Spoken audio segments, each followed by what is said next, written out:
Tolee akkam jirtu kabajamoo fi daawwattoota qophii ayituu show nagaa fayyaa keessanii hundumti keessanuu isiniin jira. Ani nagaa kootii galata waaqayyoo YouTube tokko yeroo dhiyoo keessatti baneen ture.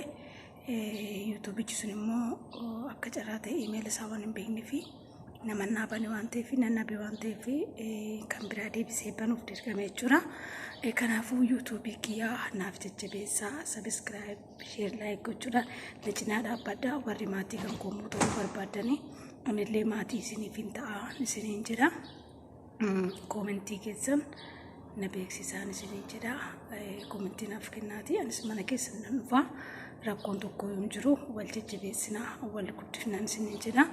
Har'aa fi kanumaan isiniin jechuu dhufe asaan irrattis iyyoodhumaan banee jechuudha. Viidiyoo sadii qofaan achirrattis gadi lakkisee tarii ijoolleen argitan jiraachuu maltu isiniin jedha.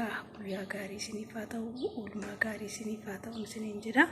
Ani immoo nagaa kootii waaqayyoof galanni haa ta'u, isinis immoo akka nagaa taatanii homaa shakkii tokko hin qabu. Asumaan xiqqiroo sanaa ta'u isin barsiisaa. Isinis goddanyaatiya wanta biraamoo wanta mana keessaa qabu guyyaa biraan fideesni dhufa.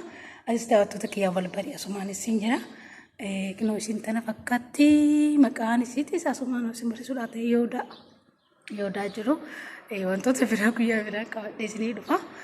Egaa akkas fakkaataan isiniin jedha. Kabajamoo fi daawwattoota koo guddaan isin jaaladha. Subscribe naa godhaati na jajjabeessadha. Waaqayyo gargaarii gara fuulduraa waa hedduu yaadna gooftaan gargaaraa garuu amma kana jiru biyya Oromaa keessa jechuudha.